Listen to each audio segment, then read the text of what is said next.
Assalamualaikum warahmatullahi wabarakatuh. Kami dari kelompok 3 manajemen humas dengan judul strategi dan kedudukan humas di dalam organisasi dengan beranggotakan Saya Hanisha, saya Febriana Safira, saya Junet, saya Nanjumi Puspita, saya Dinda Latifah, Saya Elsa Wayuni. Selamat menyaksikan.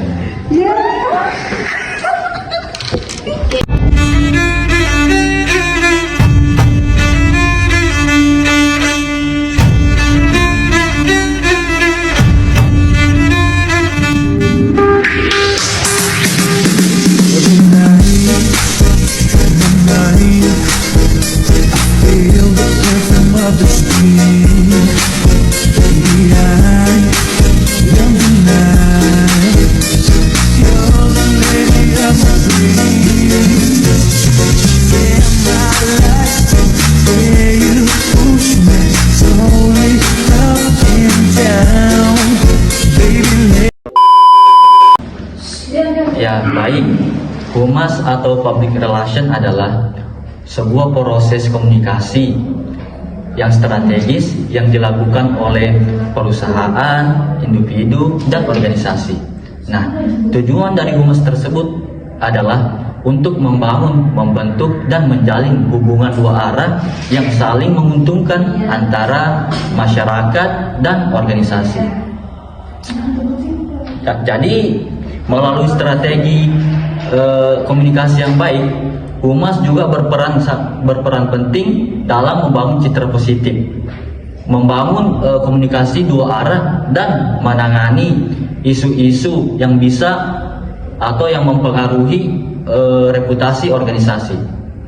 Jadi humas bukan hanya sebagai penyampaian informasi, akan tetapi juga membangun kepercayaan, memahami kebutuhan masyarakat, dan memastikan terciptanya hubungan yang baik, yang harmonis antara organisasi dan masyarakat.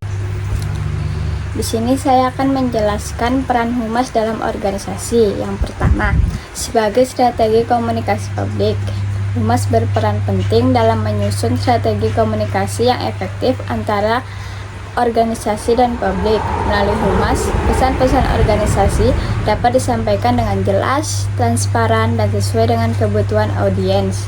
Ini membantu membangun kepercayaan dan citra positif organisasi di mata masyarakat. Yang kedua, sebagai marketing yang handal. Selain menyampaikan informasi, humas juga memiliki fungsi sebagai pemasar, di mana humas ini mampu mengenalkan produk, program, atau layanan organisasi kepada publik secara menarik dan persuasif.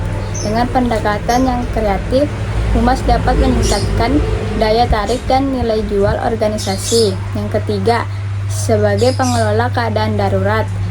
Dalam situasi yang kritis, humas berperan sebagai garda terdepan untuk meredam isu negatif dan menjaga reputasi organisasi.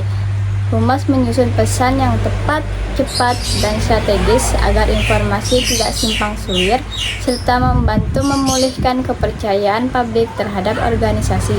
Yang keempat, mengetahui dan mengevaluasi opini publik.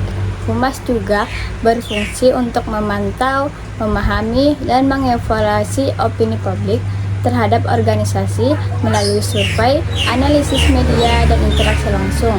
Humas dapat mengetahui persepsi masyarakat dan menggunakannya sebagai bahan evaluasi. Di sini saya akan menjelaskan mengenai peran humas dalam organisasi. Yang pertama itu sebagai strategi komunikasi publik. Yang kedua sebagai marketing yang handal.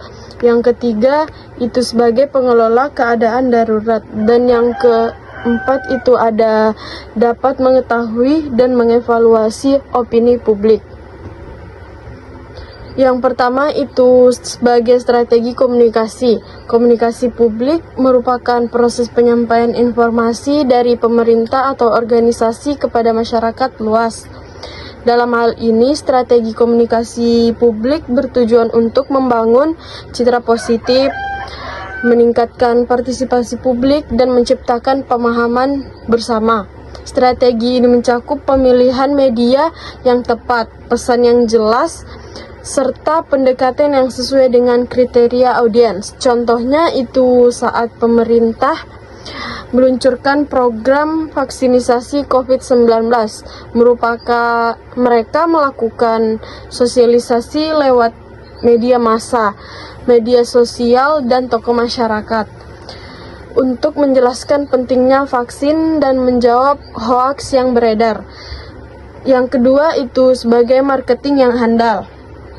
Dalam konteks ini, komunikasi juga digunakan untuk memasarkan ide, program, atau produk kepada masyarakat, seperti halnya pemasaran komersial. Strategi ini melibatkan analisis kebutuhan masyarakat, penyusunan pesan yang menarik, serta penggunaan media yang efektif agar pesan tersebut diterima dengan baik dan membujuk masyarakat untuk menerima atau mendukung sesuatu. Contohnya seperti kampanye seperti Ayo ke Museum oleh Kementerian Pendidikan dan Kebudayaan menggunakan iklan kreatif dan media sosial untuk meningkatkan kunjungan masyarakat ke museum. Yang ketiga itu sebagai pengelola keadaan darurat.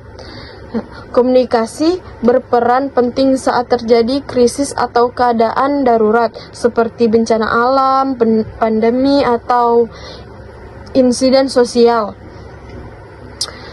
Informasi yang cepat, akurat, dan jelas sangat diperlukan untuk mengarahkan tindakan masyarakat, mengurangi kepanikan, serta membangun kepercayaan terhadap pihak yang menangani situasi tersebut. Contohnya itu seperti saat terjadi gempa di suatu daerah, Badan Nasional Penanggulangan Bencana atau BNPB menyampaikan informasi melalui media sosial, radio, dan televisi tentang daerah terdampak, titik evaluasi, serta langkah penyelamatan. Yang keempat itu dapat mengetahui dan mengevaluasi opini publik. Komunikasi publik juga melibatkan proses dua arah, di mana pemerintah atau organisasi mendengarkan tanggapan, keluhan, serta opini masyarakat. Selanjutnya saya akan menjelaskan tentang komponen agar strategi humas berhasil. Yang pertama yaitu terjaganya sistem komunikasi perusahaan. Terjaganya sistem komunikasi dalam perusahaan sangat penting untuk menjaga efisiensi, produktivitas, dan keberhasilan organisasi. Komunikasi yang efektif memungkinkan informasi penting untuk disebarkan, kolaborasi antar tim, dan pengambilan keputusan yang terinformasi. Sistem komunikasi yang baik juga dapat membantu meningkatkan kepuasan karyawan dan hubungan dengan pihak eksternal. Yang kedua yaitu menjaga hubungan dengan media. Menjaga hubungan baik dengan media sangat penting untuk membangun citra positif dan meningkatkan visibilitas perusahaan. Ini melibatkan komunikasi yang aktif, pemberian informasi yang akurat, dan responsif terhadap permintaan media. Strategi media relation yang efektif mencangkup membangun relasi personal, menyediakan informasi yang bernilai, dan menjaga transparansi. Selanjutnya yang ketiga yaitu menjaga hubungan dengan publik. Menjaga hubungan dengan publik dalam konteks public relation berarti membangun dan mempertahankan hubungan positif dengan berbagai pihak, termasuk media, masyarakat umum, dan pemangku kepentingan. Hal ini dilakukan melalui komunikasi yang efektif dan strategis, serta dengan menciptakan citra yang baik untuk organisasi atau perusahaan.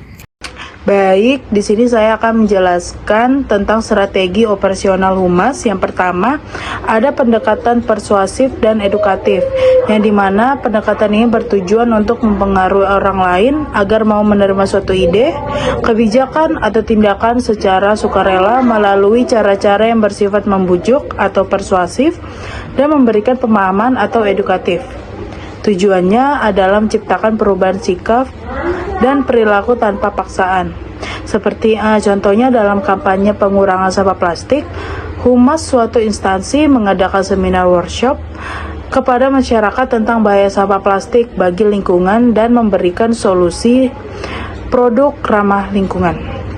Yang kedua, ada pendekatan tanggung jawab sosial humas, yang dimana pendekatan ini menekankan bahwa humas tidak hanya bertugas menyampaikan informasi, tetapi juga memiliki tanggung jawab sosial untuk berkontribusi terhadap kesenjangan masyarakat dan lingkungan. Humas juga harus bertindak etis dan mempertimbangkan dampak sosial dari setiap aktivitas komunitas. Contohnya itu seperti perusahaan melalui tim humasnya mengadakan program CRL, Corporate Social Responsibilitas seperti donor darah, beasiswa untuk siswa kurang mampu, atau bantuan bencana alam sebagai bentuk tanggung jawab. Nomor 3, ada pendekatan kerjasama, yang dimana pendekatan ini dilakukan dengan menjalin hubungan kolaboratif dengan berbagai pihak, baik internal, antar departemen maupun eksternal seperti pemerintahan, media, masyarakat. Kerjasama ini juga bertujuan untuk membangun sinergi dan saling menguntungkan dalam mencapai suatu tujuan bersama. Contohnya seperti universitas bekerjasama dengan media lokal dan LSM untuk mengampanyekan pentingnya pendidikan anak usia dini melalui berbagai platform komunikasi publik. Yang keempat, ada pendekatan koordinatif dan integratif, yang dimana pendekatan ini menekankan pentingnya koordinasi antar unit atau bagian dalam organisasi serta integrasi pesan dan tindakan. Kesimpulan dari pembahasan tersebut yaitu Humas atau Public Relation berperan penting dalam sebuah organisasi ataupun perusahaan serta lembaga organisasi lainnya. Karena adanya humas dapat memelihara dan membina hubungan baik melalui strategi yang telah dibuat agar terciptanya image baik bagi instansi atau perusahaan itu sendiri. Terima kasih. Ya, cukup sekian dari tugas kelompok kami. Mohon maaf apabila ada kesalahan. Saya akhiri. Wassalamualaikum warahmatullahi wabarakatuh.